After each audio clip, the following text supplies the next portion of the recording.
it would be easy to approach this day from the standpoint of melancholy, but we're going to push all that aside. We're going to have fun with this build, so don't go away.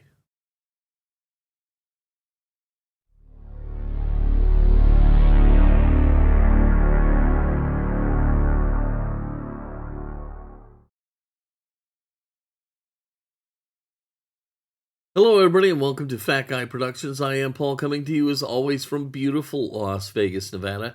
And yeah, it would be very easy to be sad or morose about this being the last car I'll do for you guys with the Three Blind Mice. The Three Blind Mice, we're shuttering the group. We're not going to do any more group builds or anything like that. We're all still going to be around doing our own things. Fat Guy Productions will still be here. You'll still be getting videos every Saturday. But it is the last of something that was pretty special, the Three Blind Mice. So yeah, it would be very easy to be melancholy about it. But we're not going to do that. We're going to have fun. And to have fun, what we're going to do is we're going to take on what I lovingly call my nemesis, the Flashsider. Now, why do I call the Flashsider my nemesis? Well, I just have a hard time thinking of things to do to it, okay? I love old trucks. I love this casting. There's nothing I don't like about it. It's just I have a hard time thinking of something other than just a boring paint job. I'm not going to have that problem today, thanks to Jim Silva. So let's get to work. Wow, I really can't believe it. The final Three Blind Mice build. Certainly a little bit melancholy, but life goes on. You're going to notice a lot of similarities in my build and Jim Silva's build, and I'll tell you flat out, I'm pretty much copying him. I saw some pics of what he was doing, and I love the concept. Now, I've taken it my own direction based off of his concept, but it's unmistakably a ripoff of Jim's, but I did get his permission before I did it. It's just that this is an important build, and he really built something that will be a wonderful keepsake for himself, and I wanted that too. So, got his permission, and I'm going to basically rip him off. Now, I have, in fun, called the Flashsider my nemesis, and it's not really my nemesis. I love old pickup trucks. I love this casting, the truck itself.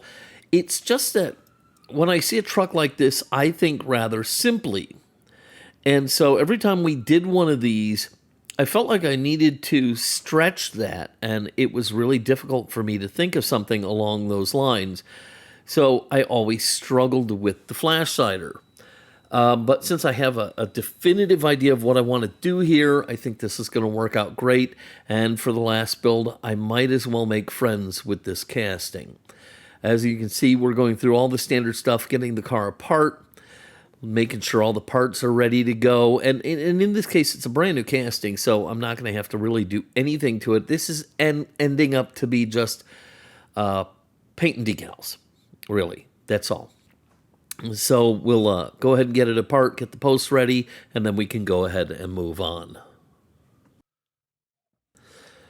So, have I mentioned recently that I hate the new warm liquid goo? Okay? I really do. I hate the color of it. I hate how viscous it is.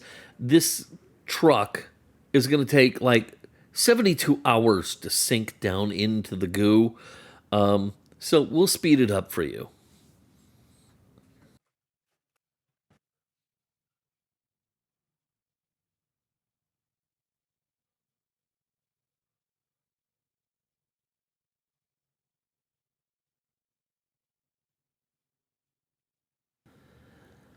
Okay, so with the truck down in the goo, we set it aside to just soak. Casting like this, I'll probably leave it overnight, and then I can come back like I am now and pluck it out. Everything should just kind of slurm right off the casting. Sometimes you get those new special edition ones with the really, really thick images on them, and even 24 hours, it just doesn't make a dent. But this is pretty much just a standard paint job on a die cast, so plenty of time for it to do its magic. Anyhow, we'll pluck it out of the goo, take it, go give it a good wash, and then we can bring it back and see what we have. Okay, so this casting is going to get a specialized paint job, which means I'm not going to need to worry about the toning or the metal. All I got to do is just make sure there's no damage or dents or dings or flecks of paint still. So I give it an inspection, hit it with the brass bristle brush, and then we can go ahead and move on. Okay, the paint job begins with a coat of Tamiya Fine Surface Primer, and I know I've told you 1,000 times about how good this stuff is, but I know that there are those of you who struggle to buy it just because you find it the price off-putting, and I get that. But let me tell you something. If you're looking for quality, beautiful work and great paint jobs, this stuff is invaluable. I have never seen a primer settle down and smooth out nicer than this stuff. It's fantastic, worth every cent. Okay, so with the primer dry, we're going to go ahead and mist this whole thing with a coat of Quicksilver, because we're going to do a candy paint job on here, and I want the twinkle of that Quicksilver underneath to stand out ever so slightly, okay? So the nice thing about Quicksilver is it doesn't need any mixing. You just dump it straight into the brush. You lay it down. It dries fast. It does a fantastic job. And this is really going to set us up for the paint job that I'm seeing in my mind. Now, the Three Blind Mice logos were done in both black and white. And that made me think that I want to do this casting in a monochromatic fashion. So we're doing a candy black paint job on this. Now, I've done one before over some gold, and it worked out fine. And we're going to do the same thing here. That's why we've got the Quicksilver base coat. Now, this is Createx Candy 2.0 paints. You mix it with some of the balancing clear, and then you go ahead and spray it on. And the trick here is to have a really light touch as you're applying this. If you go too deep, it's going to really make it difficult for the silver underneath to make its way out. But if you do it just right and ever so carefully, it's going to add that little extra element of twinkle to this black paint job. Should look pretty cool. So now I want to share a negative about the Createx Candy 2.0 paints that I have found. They don't react very well with the setting compounds I use for the decals. The setting compounds can leave water stains or light spots, or even cause the paint to lift and bleed onto the decals. There's a lot of problems there, and in this particular case, I ended up with some pretty ugly faded spots on the top of the fenders, and I'm going to have to go back and touch them up at a later point in this build. But yeah, you really kind of need to put a clear coat sealant over this before you start getting into decals. I haven't done that in the past, but going forward, when I'm using the Createx Candy 2.0s, I'm going to put the paint down, clear it, decal it, clear it, just so I don't have these continued problems.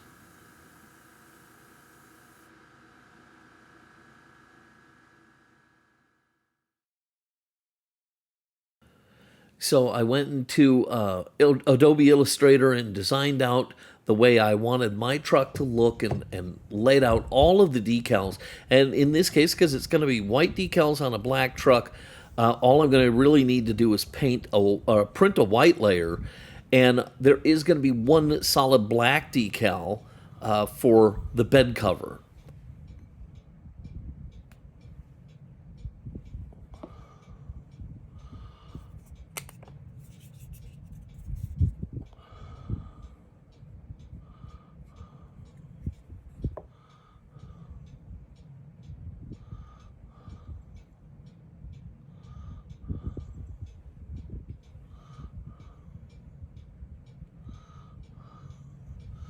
normally I would think about doubling up the decals as I go along here, but I was really feeling that they were looking right as I was putting them down, and so I didn't do that. I just put the single layer of decals on. I think the truck looks amazing, and here I am putting on that setting solution, the Walthers, and it's going to cause me some problems on those rear fenders where it says Flitz right above it. I'm going to get these bad spots, and what I'll have to do is I'm going to have to very lightly just airbrush in some more Candy 2.0 over the top of it, and I'm just going to hold a little mask over the word Flitz so I can protect it. But from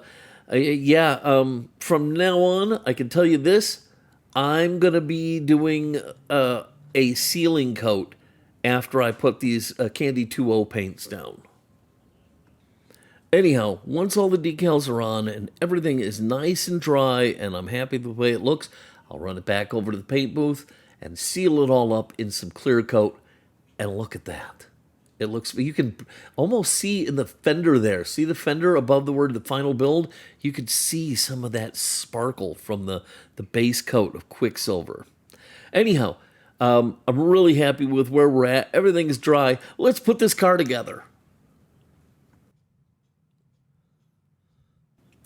So, it was a new casting, which means perfect glass, perfect interior, and it came with real riders. Nothing for me to do there. Really, all there is here is popping that little interior piece slash a tonneau cover and screw the car together. And just like that, the Three Blind Mice has come to an end. My last build as a mouse. I'm really happy with it. I want to thank everybody involved with the Three Blind Mice, especially Lee, who really made all that happen. Our partners in crime, George and Jim, and most of all of you guys who either watched the videos or participated with us on our builds. Thank you so much for everything you've done. Just so you know, Fat Guy Productions is going nowhere. I'll still be doing builds. It's just going to be the last kind of Three Blind Mice group thing that we're doing. So we'll still see you every Saturday, and let's just keep building and having some fun.